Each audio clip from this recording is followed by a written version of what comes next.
عسى حبك بيض الله قلبك بيض الله قلبك كن سموحا لخصمك ألقى خصمك أحبك بيض الله قلبك بيض الله قلبك واحتفل بالمودة إنما Assalamu alaikum wa rahmatullahi wa barakatuh. Ahlan wa sahlan wa marhaban bikum. Welcome to another edition of the Sulaimaan Ravat show. We are coming to you live this Friday evening from our studios here in Sunninghill, Johannesburg. Now, the topic of discussion for this evening, as you may have seen on the social media updates, on the posters that were made for the program, is on the current situation in Kashmir. The Kashmiri issue has been a matter of concern for a number of decades to the Muslim community and the Ummah in specific, but to humanity in general, because in the end, we are all humans, and if humans are suffering, if humans are in a difficulty in any part of the world, it should concern all of humanity. However, in recent weeks, the Kashmiri issue has once again come into very sharp focus as a result of certain decisions taken in India, and there has been heightened concern after the lockdown. There's been heightened concern as to what is currently happening in Kashmir and what is likely to happen going forward after the recent decisions that have been taken by the Indian government headed by Prime Minister Narendra Modi. Now, to discuss the issue this evening with us on the program, we have Brother Adnan Javed. He is the Deputy High Commissioner at the Pakistani Embassy in South Africa. And also on the line from Durban, we have Mustafa Darsot. He is a political researcher at SAMNAT. Adnan, assalamu alaikum wa rahmatullahi wa barakatuh. Marhaba, welcome to the program. Thank you very much for inviting me today to discuss this topic. And Mustafa, assalamu alaikum wa rahmatullahi wa barakatuh, and welcome to the program as well. Wa alaikum salam wa rahmatullahi wa barakatuh, and assalamu alaikum to all the listeners. Adnan, if I can start with you.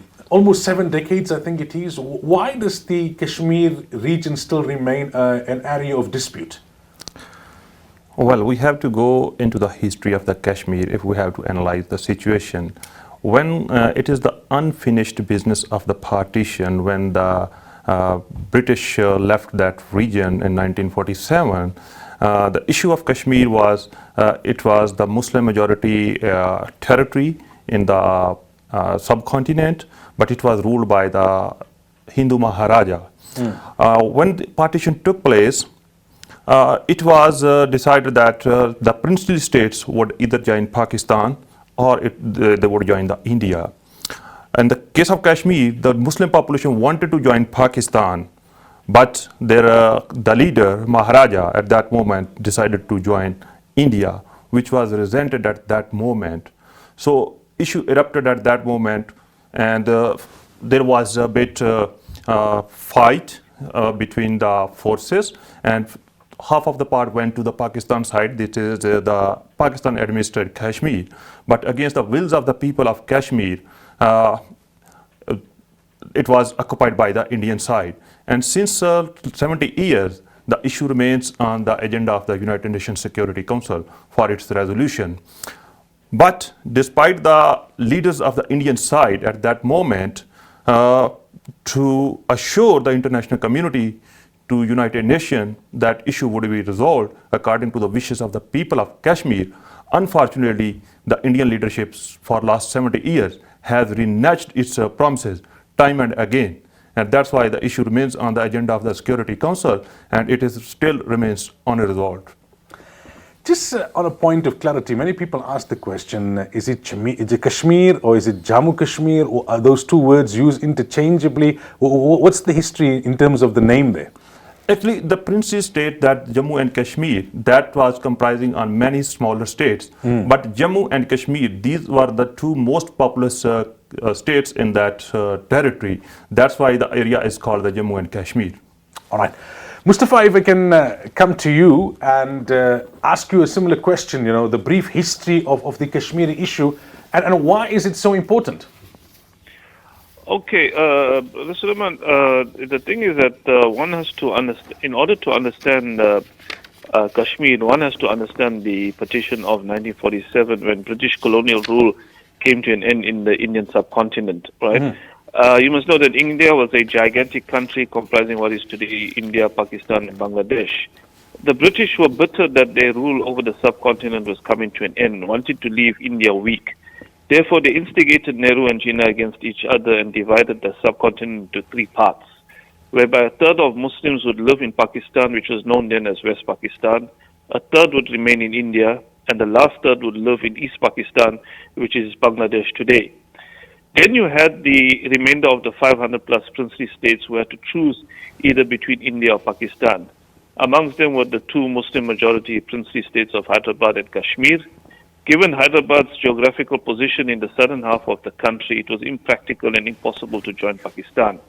So they remained in India. West Kashmir, ruled by Maharaja Hari Singh, decided not to be part of either India or Pakistan, or so, or should I say, that's how the narrative goes. But after hearing our guest here, saying that, that the people of Kashmir wanted to join, Pakistan, but the Maharaja refused to, that obviously plays into, the politics, right? Now, go back 100 years to independence, to 1846, after the British had defeated the Sikhs who ruled Kashmir.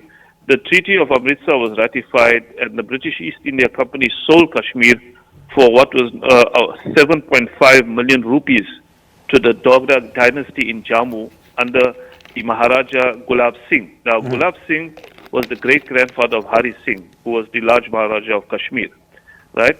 And then the trouble basically in Kashmir started 2 months after independence in 1947 in October, where it is alleged that Pathan tribesmen from Pakistan invaded Kashmir, aiming to unseat Hari Singh at his palace in Srinagar. For what we know is that Hari Singh turned to Nehru for help and entrusting Kashmir to India, and frankly speaking, ever since then, ever since Hari Singh sought India's help, Kashmir has lost its right to self-determination, even though it was allowed some autonomy to govern.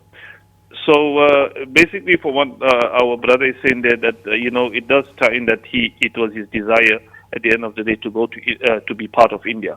3 wars have been fought since then. There was the war of 1947-48, the war of 1965, and the war of 1999. Right? The Kashmir is a mountainous scenic kaleidoscope known popularly as Jannat on Earth. It spans over 3 countries. If you take the entire 3 Kashmir regions, it comprises an area of in excess of 250,000 square kilometers, which is a quarter of the size of South Africa, and a total population of 20 million people. Now, under India, you have Jammu Kashmir, which comprises of Jammu, the Kashmir Valley, Ladakh, and the Siachen Glacier, with Srinagar as the summer capital and Jammu as the winter capital. And then in the northwest and west of the region is Azad Kashmir, which falls under Pakistan, together with Gilgit-Baltistan, with Muzaffarabad as its capital. And China then administers what we call the Aksai Chin region, which together with the Demchok district and the Shaksgam Valley.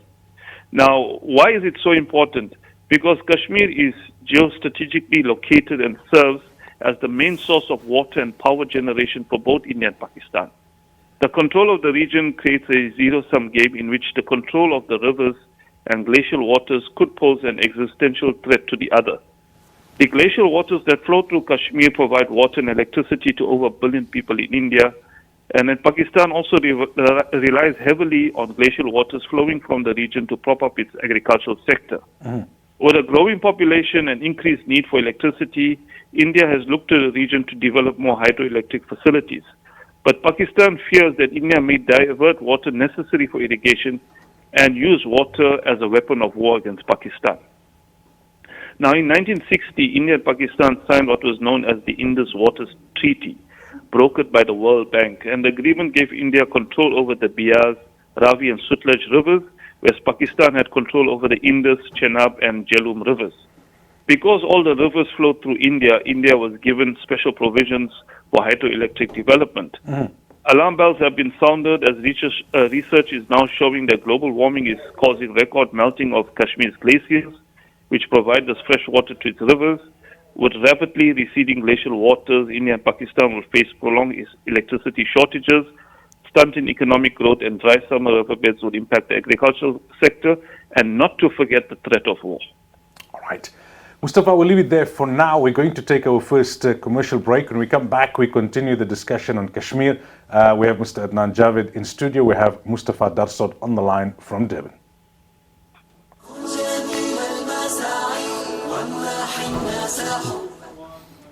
Oh, you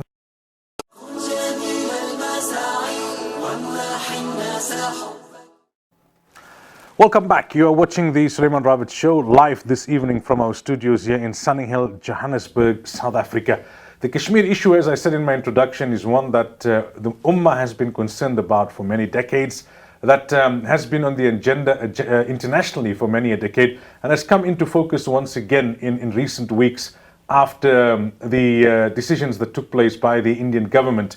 And we'll talk about those articles in a bit. Our guest on the program, and the idea behind this program is to give you a holistic picture, to put everything back into context, to give you some of the history and the background. We have the Deputy High Commissioner at the Pakistani Embassy in South Africa, Mr. Adnan Javed, and we've got from SEMNAT political researcher Mustafa Darsot with us on the line from Durban. Adnan, you spoke early on about the UN and how this issue has been at the UN for almost from the get-go. What are the resolutions that have been taken over the years, and does the UN still have the potential? Is it still realistic to expect the UN to play an effective role in trying to resolve the issue here in Kashmir?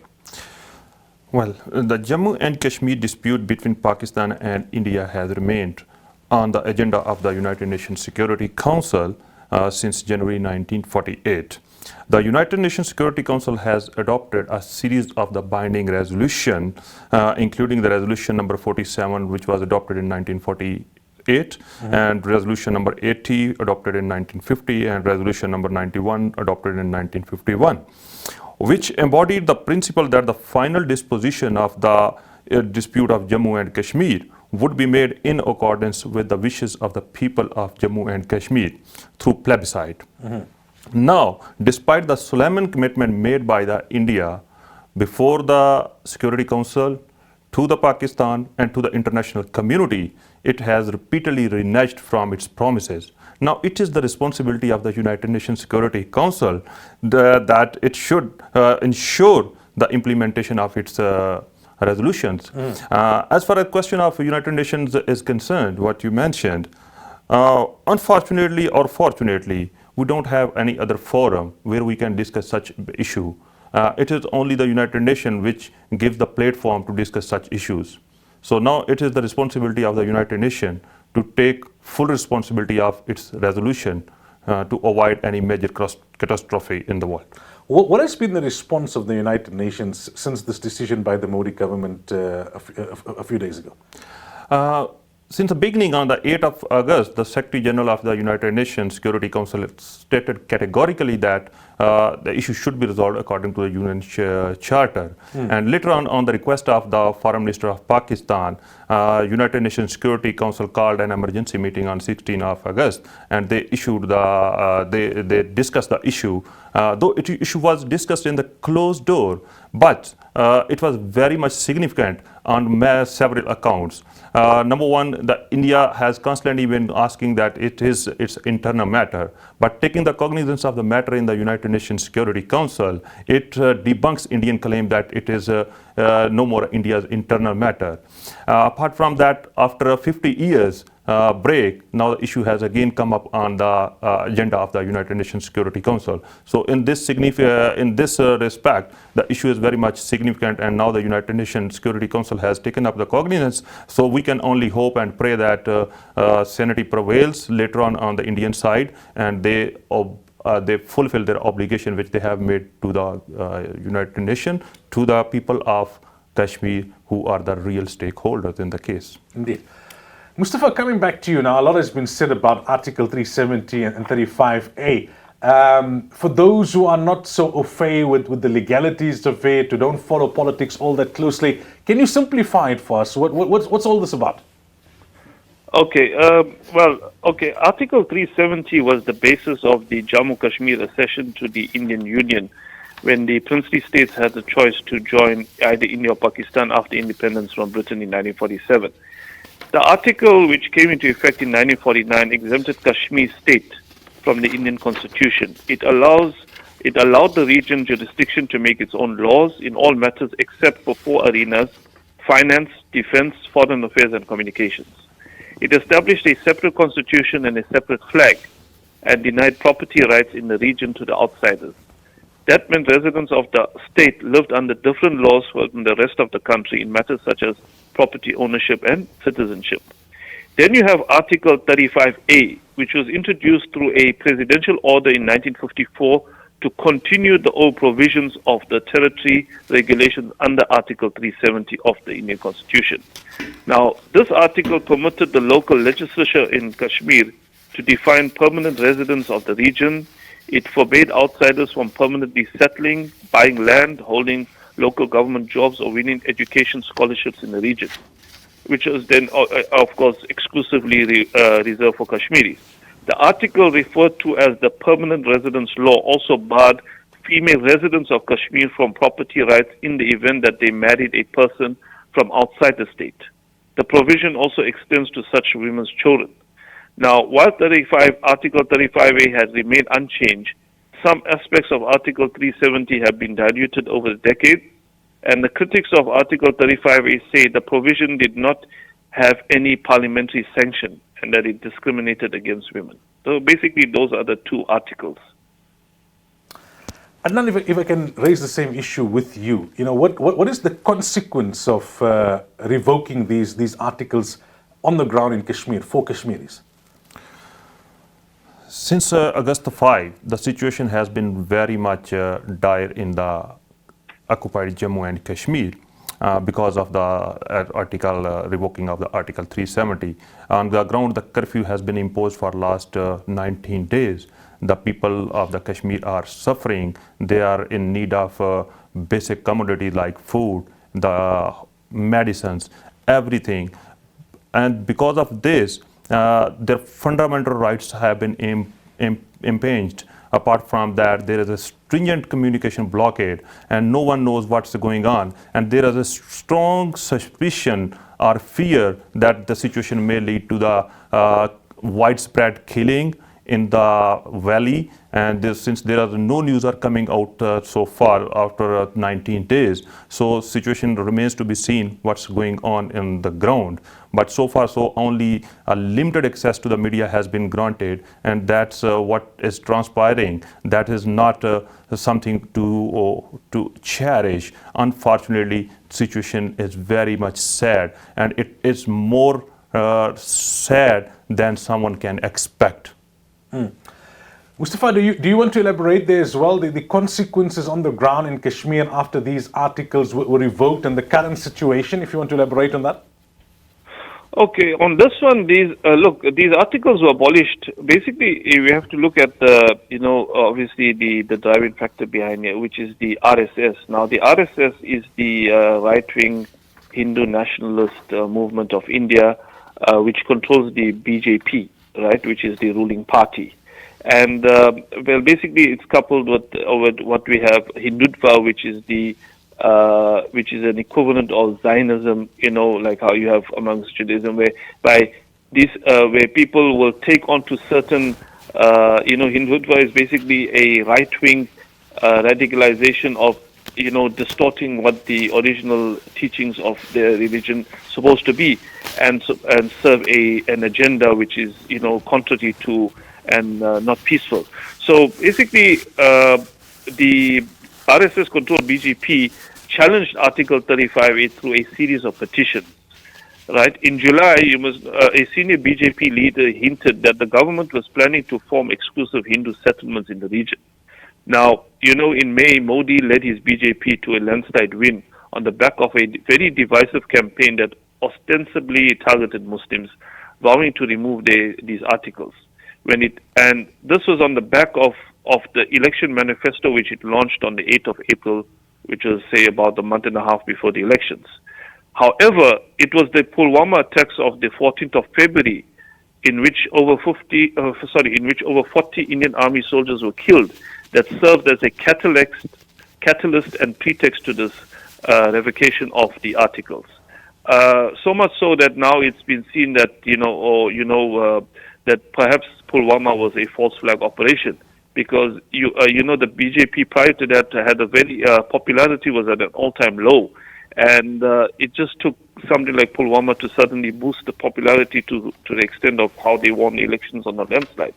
Now, you take a defense analyst in New Delhi by the name of Ajay Shukla, right, whom I follow very closely. He said that this is a straightforward pandering to the Hindu majority elected in India. He said that there is a political polarization here where the ruling party is trying to pander to its Hindu vote bank and to anything it sees as anti-Muslim. For the government, it is a step that it has promised and now delivered on. So basically, it was part of the election manifesto. They promised it, they won the elections, and one of the first things they needed to do is to prove and show that, look, we've done it, right? And he says this means that with the Indian-administered Kashmir special status repealed, people from the rest of India would have the right to acquire property in Kashmir and settle there permanently. Kashmiris fear the move that this would lead to a demographic transformation of the region from Muslim majority to Hindu majority. Shukla then said that the government has not just struck down the provision of Article 370, but they've actually dismantled the fate of the Jammu and Kashmir, the fate of Jammu and Kashmir as it existed in the Indian Constitution. It now consists of union territories which are centrally governed from Delhi. These union territories are Ladakh and Jammu and Kashmir. This is a sort of radical new provision which many people are saying will require a constitutional amendment. Now, what happens next? Well, Article 370 of the Indian Constitution permits revocation of the law by presidential order. However, such an order must be introduced before the state's constituent assembly. And now, since that body was dissolved in 1957, experts have different views on the abrogation of the law, with some believing it needs approval by state lawmakers and others seeing a presidential order as sufficient.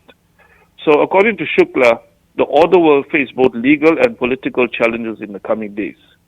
And again, in his words, he says the first legal challenge will come from Kashmir itself.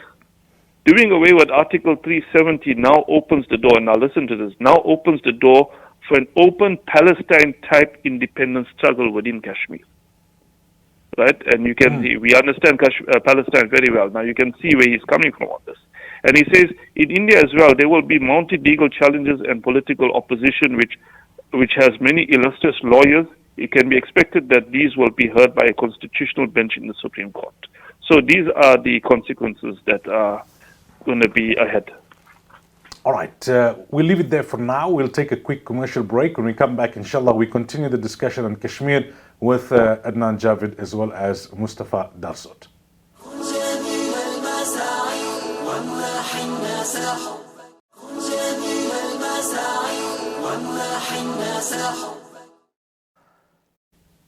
Welcome back. We are discussing Kashmir. The Deputy High Commissioner Adnan Javid is with me in studio. Mustafa Darsot from SAMNAT is on the line. Adnan, you wanted to elaborate a little bit more about the revocation of the articles. Regarding the Article 370 and 35A, the Kashmiri believe, there is a widespread belief among the Kashmiris that this is a deliberate attempt to change the demography of the occupied Kashmir. And apart from that, there is strong feeling even in the pro-Indian camp who was in the Indian occupied Kashmir that they have been betrayed and they have been cheated. And this endorses the vision of our Qaid 70 years ago, who told that Hindu and Muslim, these are two different communities. That was based on the two-nation theory that Hindu and Muslim cannot live together. And this is proving now after 70 years, keeping in view the Hindutva, which means that the India is only a land for Hindus. And I fear that civil societies and human rights activists in India should remain prepared that after finishing this Kashmir chapter, the guns would be turned to the other minorities, including Sikh and Christian. So apart from that, the people of Jammu and Kashmir have been denied the same right which was granted to the people of other colonial territory, notably the East Timor. So this chapter, this revocation of the Article 370 entails the fear in the Kashmiris that after the demographic change, that would be some sort of like Palestinization of the Kashmir. It is the same pattern which the Israeli did to the Palestine. Now, what does Pakistan see as its role here? We know that there's been a number of wars. We know that Imran Khan has come out and made certain very forceful statements. What does Pakistan see as its role? See, Pakistan's position is based on the principle that issues should be resolved according to the United Nations Security Council's resolution, and international community must ask India to desist, take such action which destroy the peace and stability in that region. Apart from that, we urge the international community to ask India to immediately lift the curfew, end the communication blockade, release the all leadership of Hurriyat Conference, as well as all the civilian unarmed who have been kept without any charges. And in addition to that, the plebiscite must be held as early as possible to give the people of Kashmir the same right to self-determination, which is the fundamental right of every person. Another question that is being asked internationally is that what can Pakistan do? We know that Pakistan is a nuclear power, but so is India. We know Pakistan has got many internal challenges. Imran Khan is a new prime minister. He's just finished his first year in office. His ex-wife, Riham, seems to be alleging in the media that he knew that this decision was going to be taken by Modi, but that he was hamstrung. There wasn't much that he could do. He tried to have some sort of a deal take place behind the scenes, but he failed. What is within Pakistan's capacity, apart from appealing to the international community? Apart from that, what else can Pakistan do to put pressure on India when it comes to the Kashmir issue?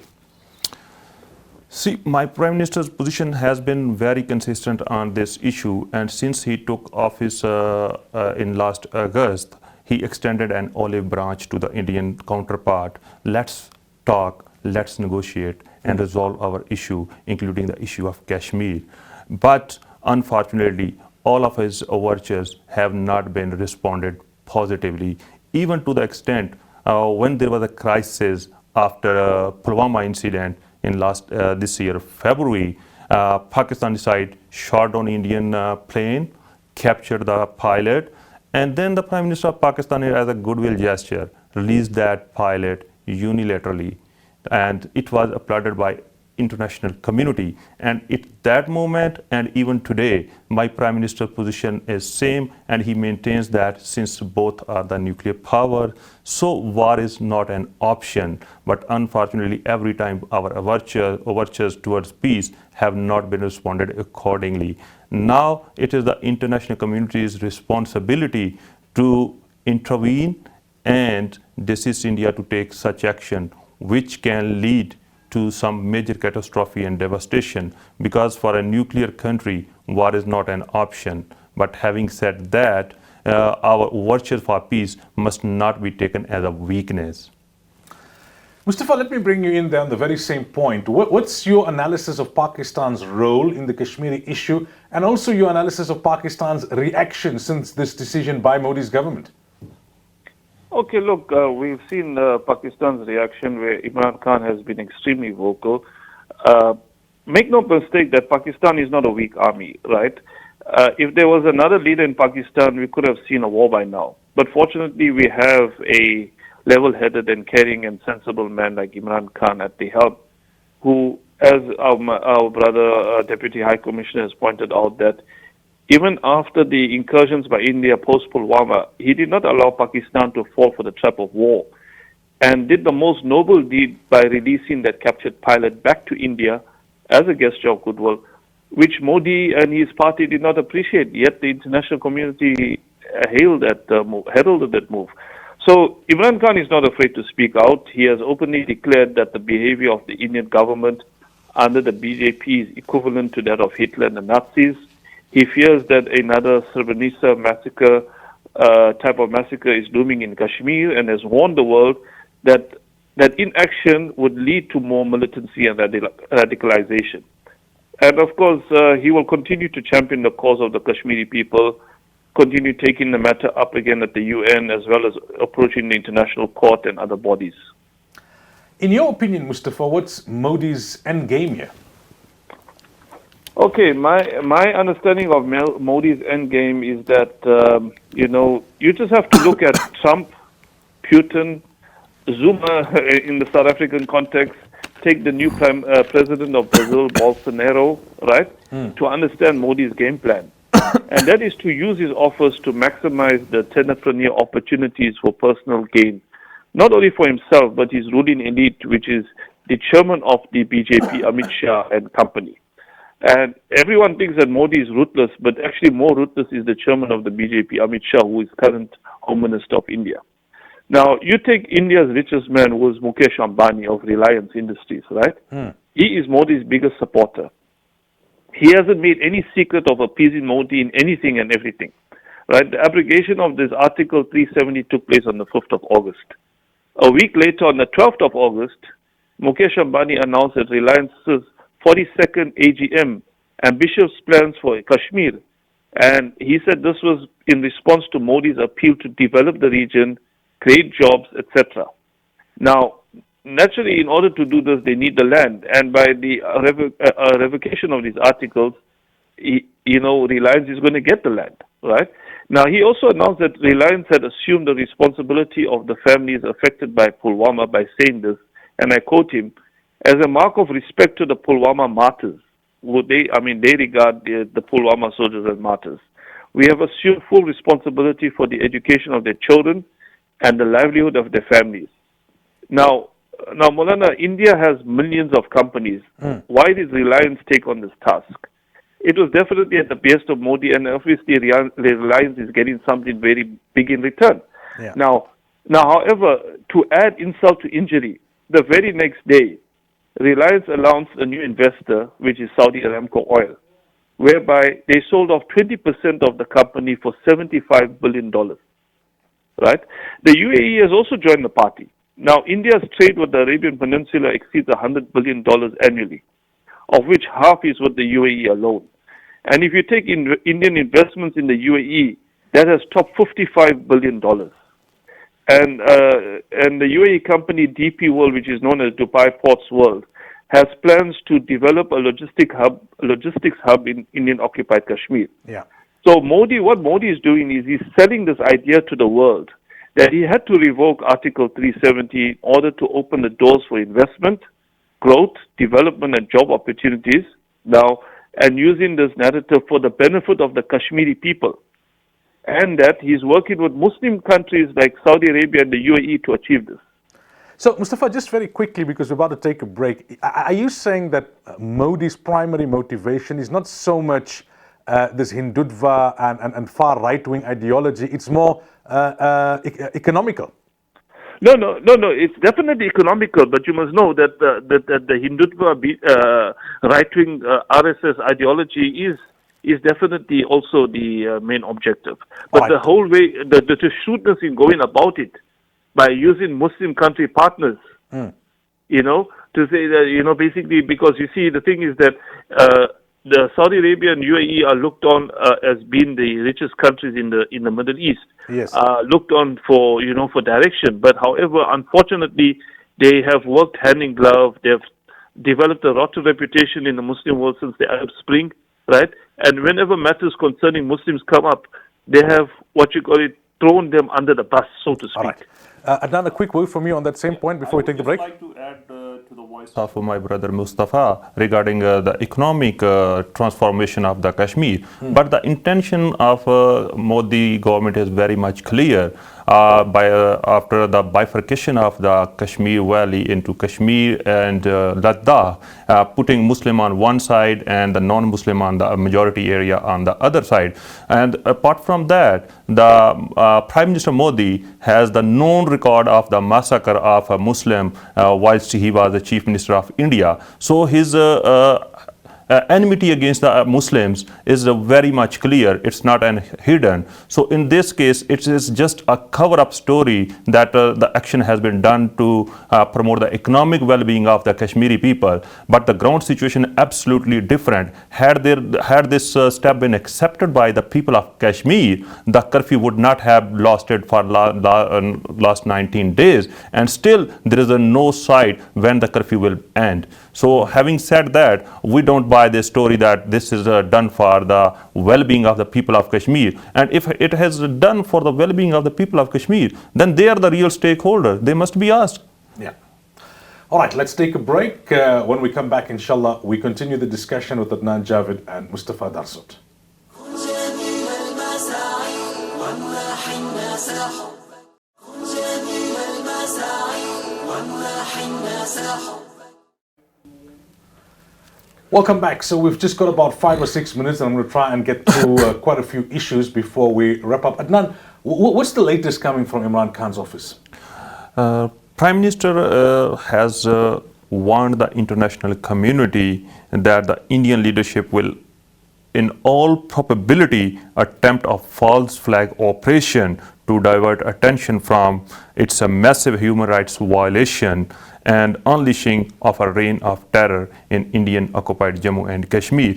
That's why we are approaching all the international community and urging them to play their positive role to resolve this issue, resolve this crisis. Even today, the Prime Minister of Pakistan has spoken to the German Chancellor Angela Merkel and apprised her the situation, what's going on in the region. And apart from that, we are very much distressed after yesterday's report issued by the Genocide Watch. That's a US-based agency, which has indicated that almost the 10 stages for the genocide are almost complete in the Indian occupied Kashmir. So the fear of the Kashmiris are coming to true to the horror that what they perceive that the change of the article is meant for the demographic change. So now the international observer, the New York Times, international media of reputable